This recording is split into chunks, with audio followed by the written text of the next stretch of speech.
Maya drove 3 towns over just to feel safe. She checked into a motel, locked the door, and checked her voicemail. The message was from an unknown number. When she pressed play, she didn't hear a stranger. She heard herself saying words she had never spoken. I'm safe here. The walls are thick. That's when the knocking started on the motel wall.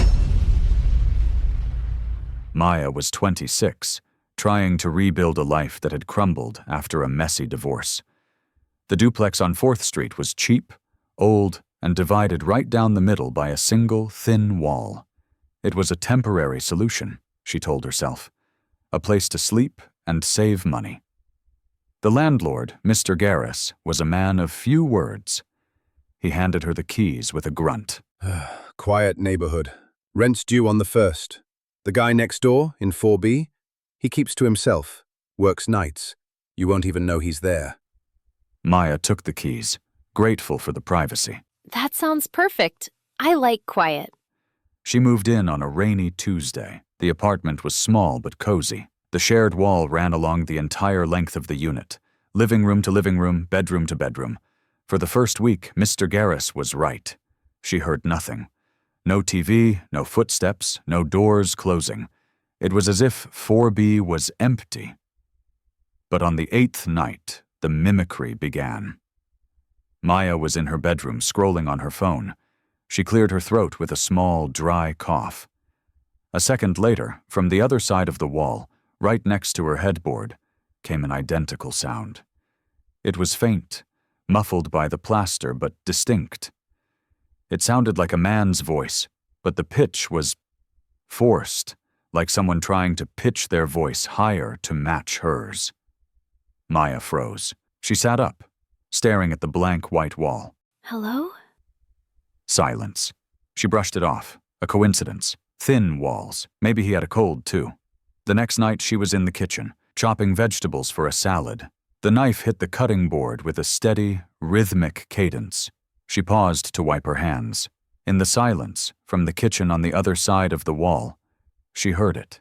The exact same rhythm returned. It wasn't the sound of a knife. It was the sound of knuckles rapping on wood, mimicking the exact tempo of her cooking. Maya put the knife down slowly. A cold prickle of unease ran down her spine. This wasn't a coincidence. He was listening. She walked to the wall and pressed her ear against the cold plaster. She could hear breathing. Slow, raspy, wet breathing. It sounded incredibly close, as if he were pressing his ear to the wall on the other side, just inches away from hers. I can hear you. Please stop doing that. The breathing stopped. Then, a voice came through the wall. It was high-pitched, strained, and sounded terrifyingly like a distorted recording of her own voice. I can hear you. Please stop doing that. Maya stumbled back, her hand flying to her mouth. He wasn't just mimicking sounds. He was mimicking her. She grabbed her keys and left the apartment, spending the night at a friend's house. She told her friend it was a plumbing issue. She didn't want to sound crazy. My neighbor is copying me. It sounded like a playground complaint. She returned the next day in the daylight. The duplex was silent. She saw a package on the porch of 4B. A small brown box. No name, just the address.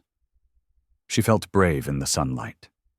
She walked up to the door of 4B and knocked firmly. Hello, neighbor. We need to talk about boundaries. No answer. The windows were covered with thick, black curtains. She knocked again, harder. The door felt solid, heavy. She turned to leave. As she stepped off the porch, a sound came from inside 4B. It was the sound of knocking. It came from the inside of the door she had just struck. He was standing right there, on the other side, knocking back at her. Maya backed away from the porch, her breath catching in her throat. She retreated to her own unit, locking the deadbolt and throwing the chain. She pressed her back against the door, listening. The duplex was silent, but it was a heavy, expectant silence. She didn't turn on the lights.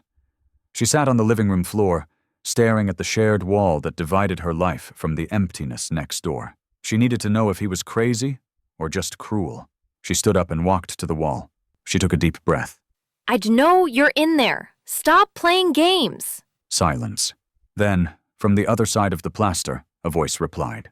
It was a perfect, terrifying copy of her own voice, but stripped of all emotion. It sounded like a computer trying to learn how to be human. I know you're in there. Stop playing games. Maya grabbed a heavy frying pan from the kitchen. She slammed it against the wall 3 times. The response was immediate, 3 heavy, booming thuds from the other side. But they didn't sound like a hand or a tool. They sounded like someone throwing their entire body weight against the studs.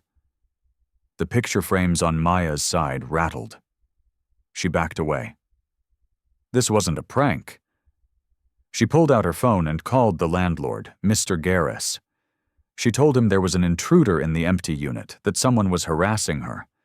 He sounded annoyed, but agreed to come over with the master key. 20 minutes later, Mr. Garris arrived. Maya met him on the porch. Look, I told you, nobody lives here. It's probably just rats in the walls. Old houses carry sound. It's not rats. He knocked back at me. He spoke to me. He's mocking me. Mr. Garris marched to the door of 4B. He banged on it with his fist. Hey, anyone in there? I'm coming in. No answer. He unlocked the door and pushed it open. The hinges groaned. Maya stood behind him, peering into the darkness of her neighbor's apartment.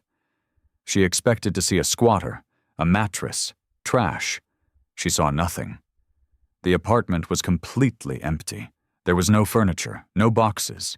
The floor was covered in a thick, undisturbed layer of dust. The windows were painted black. Mr. Garris flipped the light switch. Nothing happened. The power was cut. See? Empty. Dust hasn't been touched in months. But Maya was looking at the shared wall, the wall that separated this empty living room from hers. In the center of the room, facing the wall, was a single wooden chair, the only object in the house.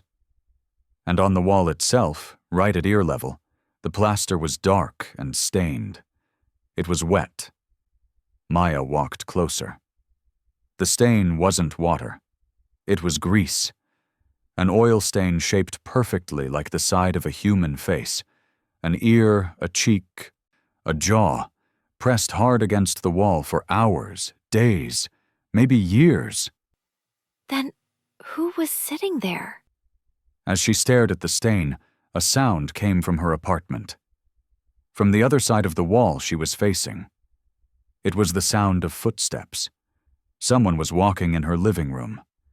Maya didn't wait for Mr. Garris to argue.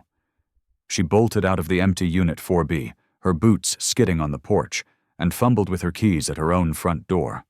Hey, where are you going? There's no one in there. Maya threw the door to 4A open. She expected to see a burglar. She expected to see a man. She saw nothing. Her living room was empty.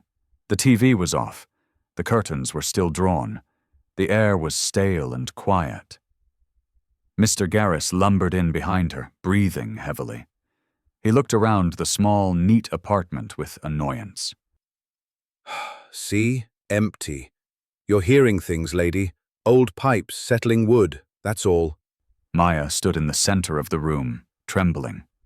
She knew what she had heard. It wasn't pipes. It was the distinct, heavy tread of boots on carpet.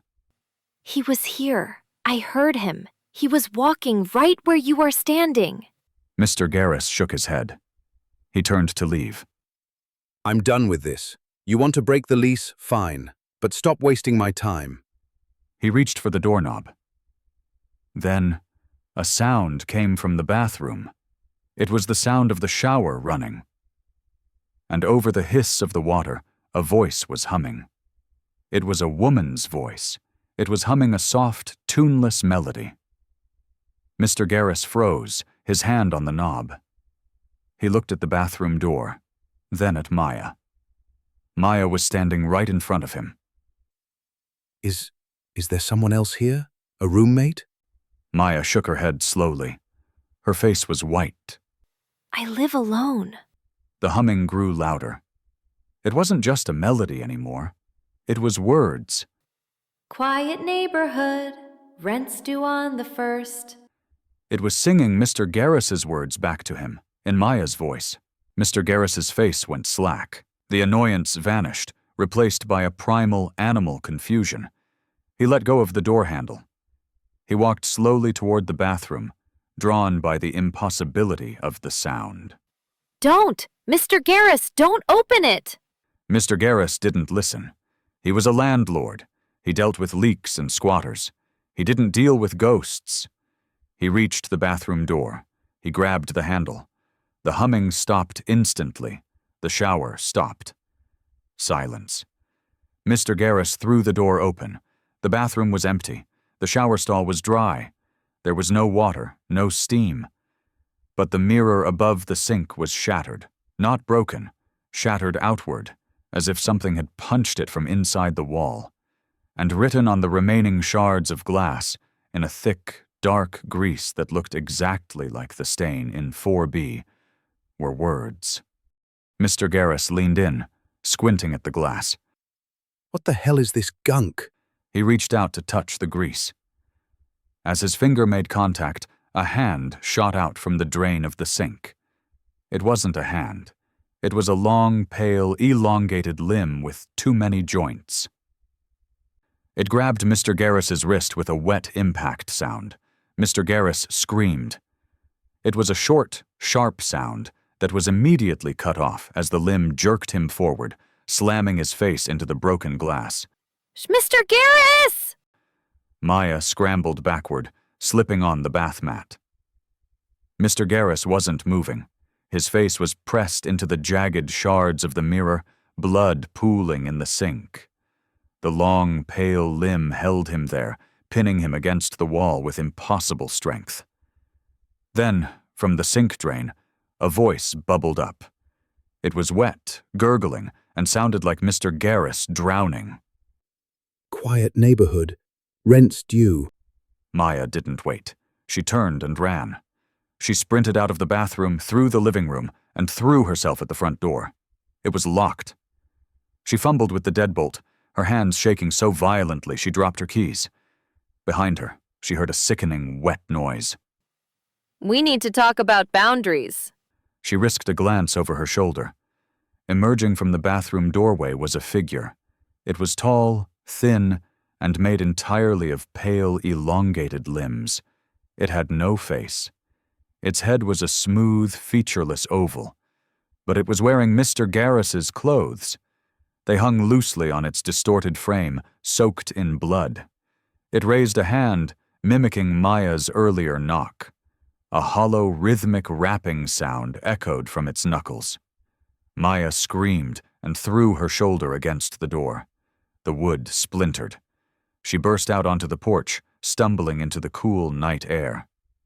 She didn't stop. She ran to her car, unlocked it, and dove inside. She fumbled with the ignition. The engine sputtered, then roared to life. As she threw the car into reverse, she looked at the duplex one last time. The lights in 4A were flickering. And in the window of the empty unit next door, 4B, she saw a silhouette. It was Mr. Garris, or what was left of him. He was standing in the dark window, pressing his face against the glass, just like the grease stain she had found earlier. His mouth was open in a silent scream. Maya floored the gas.